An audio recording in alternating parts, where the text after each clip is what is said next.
제가 교회에서는 국민일보를 물론 우리 총회에서 나오는 기독신보도 구독하고 있습니다만은 구독하고 있습니다. 거기 그 기자 가운데 김무정이라는 기자가 있는데 저하고도 개인적인 친분은 약간 있습니다. 그분의 쓴 글을 읽어보니까 지난주는 저희들이 종교개혁 기념주일이었습니다만은 한국 교회가 여러 가지로 종교개혁 기념주의를 맞이해서 세미나도 하고 여러 가지 행사가 있었습니다. 그런데 금년에는 좀 더 아주 좀 영어로 serious하다는 말 있지 않습니까? 아주 좀 진지했다고 그럴까? 자성적이었다고 그럴까? 막 그런 그 시간이었다고 합니다. 그런데 한국 교회가 어느 사이에 너무 세속화되지 않았나? 물질주의에 흐르지 않았는가? 이 번영주의와 이 권위주의에 갇히지 않았는가? 이런 이야기들이 오고 갔다 합니다. 물론 이 모든 책임의 중심에는 누구보다도 목회자, 교회 지도자가 그 속에 피할 수 없는 그런 책임이 있습니다. 교회는 사회를 개혁하고 성도들의 신앙을 온전케 하는 그런 일을 해야 되는데 교회가 주체가 되지 못하고 지도자가 앞서지 못하고 도리어 개혁의 대상이 되고 비난의 화살을 맞아야 된다 할 때에 굉장히 부족한 사람 역시 부끄럽고 또 황송하기 그지 없습니다. 그런데 뭔가 이상한 흐름이 흘러가고 있습니다. 뭐냐? 교회 밖에서의 공격은 그런다 할지라도 교회 안에서 어떤 현상이 벌어지고 있습니까? 지도자를 욕하고 지도자를 비난하는 그런 일들이 벌어지고 있습니다. 저는 이것이 마귀의 역사다 그렇게 생각합니다. 마귀는 성도들을 어떻게 해서 분란을 시킵니다. 교회를 분란시킵니다. 목회자와 성도들을 갈라놓습니다. 이것은 하나님의 뜻이 아니다는 거죠. 물론 우리들이 이런 문제에서 평신도와 이 교역자가 서로 나누어져서 이 문제를 우리가 대처할 것은 아닙니다. 그런데 어느 순간인가 우리들이 마치 음식에서 인스턴트 음식, 영어로 패스트푸드라고 그러죠. 뭐 이런 것들에 익숙해졌어요. 어린아이들이 그런 거 먹을 때 야 그거 먹지 말라 그렇게 하지 않습니까? 그런데 우리들의 삶은 그런 형식으로 소위 스타일이라는 말을 많이 요사에 쓰더군요. 그런 스타일로 흘러가고 있다는 거예요. 설교도 너무 진지하면 싫어합니다. 비판합니다. 비난합니다. 그리고 성도들의 신앙은 예전 같지 않습니다. 새벽기도, 금요기도 점점 성도들이 나오지 않기로 의무적으로 또 나오는 분도 있어요. 제가 감사한 것은 우리 목사님, 우리 정교재 목사님이 새벽기도 우리 니에미에서 지금 하고 있는데요. 얼마나 은혜가 있는지 몰라요.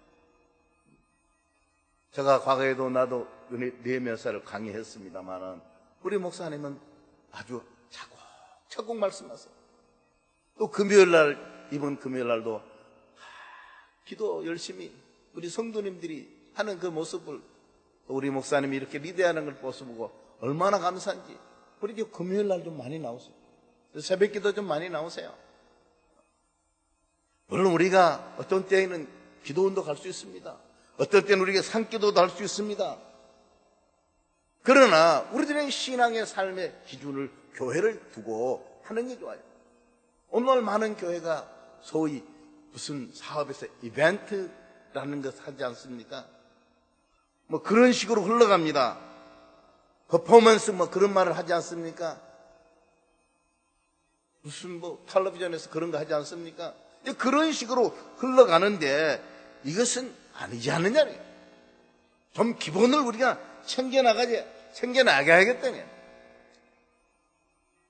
우리 과거의 아름다운 신앙의 불씨를 다시 한번 살려야 되겠다는 거죠. 이런 문제는 오늘 21세기의 문제만 아니라 이 히브리서 기자가 이 편지를 쓸 때의 이 독자들의 상황과도 조금도 다르지 않았어요.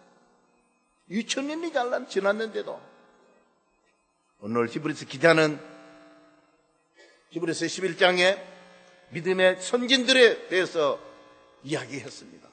그리고는 현실로 돌아와서 너희들의 신앙이 어떤가 한번 점검해봐라. 요사이 말로 말하면 종합검진을 우리가 병원에서 하지 않습니까? 종합검진을 해봐라. 정말로 제대로 챙기고 있는가? 제대로 가고 있는가? 하는 문제를 적어도 3가지로 나누어서 말씀하고 있습니다. 첫째는 뭐라고 말했습니까? 아주 간단한 것 같습니다. 형제 사랑하기를 계속하고, 헬라 말에는 4가지의 사랑이라는 단어가 있습니다. 아가페의 사랑이 있습니다. 에로스의 육체적 사랑이 있습니다. 스톨게의 사랑이 있습니다. 그리고 필리아의 사랑이, 형제의 사랑이 있어요. 여기 말씀 가운데에서 형제 사랑을 계속하고 그러는데 그전에는 사랑이 있었다는 거죠. 근데 지금 계속이 안 된다는 거죠. 계속해서 하라는 거죠. 여러분 형제를 사랑하는 건 너무 당연한 거 아니에요? 근데 그 사랑이 없다는 거예요. 형제의 사랑이 불변해야 된다는 겁니다. 텔레비전이나 무슨 주간지 같은 데 보면 무슨 스포츠 선수나 연예인들, 그분들만 그런 것은 아닙니다만은 아주 막 불같은 사랑. 그런데 그게 그냥 순간적으로 없어요. 오늘 우리들이 형제를 사랑한다는 말은 우리가 피를 나눈 형제도 말합니다. 그러나 그리스도 안에서 형제와 자매된 우리 성도들끼리 서로 사랑하라. 그렇게 말씀하고 있는 것입니다. 새 계명을 너에게 준다. 서로 사랑하라. 내가 너희를 사랑같이 너희도 서로 사랑하라. 너희가 서로 사랑하면 이로써 모든 사람이 너희가 내 제자인 줄 알리라. 여기 서로란 말이 2번 있습니다. 일방적으로 말고 같이 사랑하라. 그 외에 사랑의 공동체인 줄 와서 봤더니 서로 질투하고 시기하고 비난하고 막 그래요. 목사는 성도는 목회자를 예를 들어서 그렇게 한다고 합시다. 그러면 그 사람들이 뭐라고, 저 사람 예수 믿는 사람 맞아? 그러지 않을 겁니다. 히브리서 기자는 조금 한 걸음 더 나갑니다. 형제만 사랑하는 것이 아니라 손님 대접하기를 잊지 말라. 언제부터 너희들이 과거에는 손님 대접 잘하더니 이제 손님 대접하는 거 다 잊어버렸구나. 한번 너희들 교훈을 받을 것이다. 부지 중에 천사를 대접했다. 아브라함이 롯이 천사를 대접했습니까? 아닙니다. 나그네를 대접했는데 그 나그네가 천사였다는 거죠. 그 당시에 우리 시대 상황을 좀 살펴본다면 그 당시에는 여관이 그렇게 많지 않았습니다. 숙박시설이 그렇게 좋지 않았습니다. 그럼에도 불구하고 그 숙박시설이 있는 데는 비윤리적이었어요. 제가 시골에 살았을 때에 어떤 장로님이 이 여관을 운영을 했어요. 그러면 큰 집회가 있으면 서울서 내려오신 그 목사님 모시고 있는데 거기인데 그 이름이 신행여관이었어요. 그때는 제가 어렸을 때니까 한문을 몰랐으니까 믿을 신자과 행위의 행자 그 뭐 신행여관이 뭔가 그러면서도 조금 기웃기웃했습니다. 다른 때가 고등학교에 전학을 했어요. 거기 가니까 또 장로님 한 분이 뭡니까? 이 전남여관이라는 여관을 운영을 하고, 장로님도 또 여관 하시는구나. 그런데 제가 서울 와서 여관업이 그렇게 좋지 않은 줄 알았어요. 그전에는 그걸 몰랐어요. 제가 말씀드리려고 하는 것은 그 당시 히브리서 기자가 이 편지를 쓸 때에 여관이라는 곳이나 지금 여관이나 요새는 모텔이라는 말을 많이 쓰죠. 호텔, 좋은 이미지가 아니라는 거예요. 그러면 믿는 사람이 나그네로 이렇게 다닐 때 어디 가서 있겠습니까? 요사임을 민박을 시키라는 거예요. 우리 집에서. 과거에 부흥 사경을 하면 목사님, 부흥 목사님, 장로님 가정이나 권사님 가정에서 서로 모시려고 그랬죠. 근데 어느 순간에 목사님도 그래 하고 그 성도들도 뭡니까? 목사, 그냥 여관에 있는 게 더 편해. 교회에서도 편의주의로 그렇게 나가는 것을 보는데, 나그네 대접을 소홀히 하지 말라 저번에게는 그렇게 되어 있더군요. 오늘 우리 사랑하는 성도 여러분, 우리 나라에는 나그네로 와서 살고 있는 그런 사람이 많습니다. 제가 지난번 필리핀 다바오라고 하는 곳에 그 비전대학에서 강의를 하고 왔습니다. 근데 거기 졸업생들 한 10명 이상이 한국에 왔어요. 그런데 어느 학교를 세운 그 교회에서 그 졸업생들을 뭡니까? 내가 그런 목사님한테 물어, 그 사람들 어떻게 한대요? 그러니까, 우리 성도님들이 민박을 한다. 그래서 제가, 참 좋으네요. 좋게 보이네요. 동남아시아에서 온 많은 사람들이 있습니다. 그 나그네, 그들을 뭡니까? 우리가 잘 영접하는, 그렇게 필요해요. 더 나아가서 우리는 사회적 책임을 어디까지 져야 되느냐? 감옥에 갇힌 자, 너희도 함께 갇힌 것 같이 갇힌 자를 생각하고, 너희도 몸을 가졌은즉 학대받는 자를 생각하라. 갇힌 자, 학대받는 자. 앞서 말했죠. 복음 때문에 갇힌 자가 많았습니다. 학대받는 자 많았습니다. 이사를 해야 되는 자 많았습니다. 그런 사람을 어떻게 하느냐? 잘 대접하는. 예수님께서도 그 말씀을 했습니다. 바울 사도도 그런 말씀을 했습니다. 오늘 우리는 우리들 주변에 혹시 무슨 큰 죄를 지는 것은 아니지만은 그런 경우가 있다면 여러분들, 그런 분들을 어떻게 대우하겠습니까? 창피해서 면회나 갈 수 있어? 혹시 그러십니까? 감사하게도 저는 우리 교회에 그런 분들이 없었기 때문에 제가 감옥에 가서 무슨 유치장에 가서 그렇게 하는 일은 없었어요. 그 과정은 그 사이의 과정 같은 데는 있었지만, 오늘 우리 성도님들이 분명히 알아야 될 것은 1세기 유대 땅에, 아니면 유대 땅 밖에 예수 믿는 사람들이 그만큼 핍박을 받았다는 사실. 조금만 핍박당하고 어려움 당하면 목사님 남편이 힘들다고 교회 못 오겠대요. 직장 생활에 힘들대요. 예수 믿는 게. 그게 아니라는 거죠. 지난 금요일 날 우리 목사님, 정규대 목사님이 리차드 범블렌트 목사님에 대한 말씀을 약간 언급하셨어요. 저는 1970년대 후반에 그분의 책을 읽었는데, 그분은 이 소련, 러시아가 이제 동구권을 다 해방시키기 전에 뭡니까? 루마니아의 목사님이셨어요. 감옥에 들어갔어요. 감옥에 가서 무려 14년간 있었는데, 그 감옥은 어떤 감옥이냐? 지하로 9m가 들어가는, 3m면 1층이잖아요. 이 지하 3층이에요.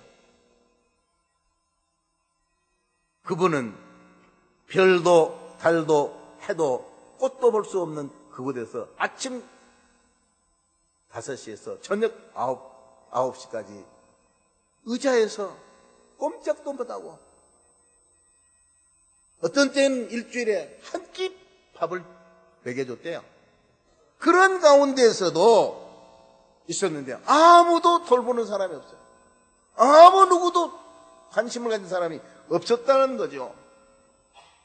과거 우리 한국의 민주화의 과정에서 우리 프로테스탄트 개신교회 지도자들은 오히려 정부에 나쁘게 말하면 앞잡이 노릇을 했다고까지는 안 할지라도 더 사인해주고 서명해주고 지지해주고 그래서 절부리들이 감옥에 가고 막 그랬어요. 그때에 이 로마 가톨릭 교회 그들이 도망하면 피난처를 줬습니다. 그들이 갇히면 그들에게 양식을 갖다 줬어요. 빵을 갖다 줬어요. 책을 갖다 줬어요. 가서 위로해 줬어요. 뭐 자기 교인입니까? 자기 교인 아니었어요. 자기 성도였습니까? 아니었습니다. 많은 성경 말씀대로 갇힌 자, 학대받는 자를 생각하라.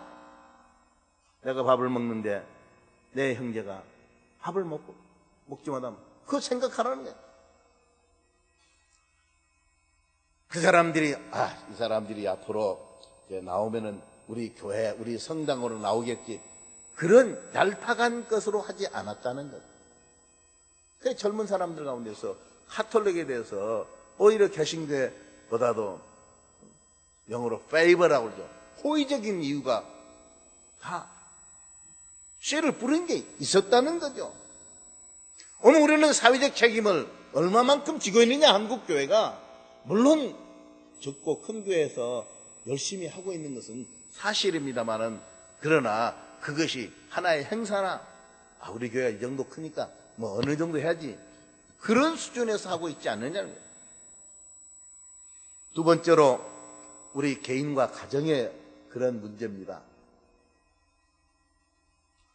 가정이 건실해야 사회가 건강하다, 그런 말 여러분 많이 들어보셨죠? 모든 사람은 결혼을 귀중히 여기고 침소를 더럽히지 않게 하라. 음행하는 자들과 간음하는 자들은 하나님의 심판이 있으리라, 그렇게 말하지 않았습니까? 그 영어입니다만은 그 우리 신약에도 있고 그 초대교회 뭡니까? 그 노스틱주의라고 하는 거. 이제 한문으로 번역하면, 한글로 번역하면 영지주의라는 게 있었습니다.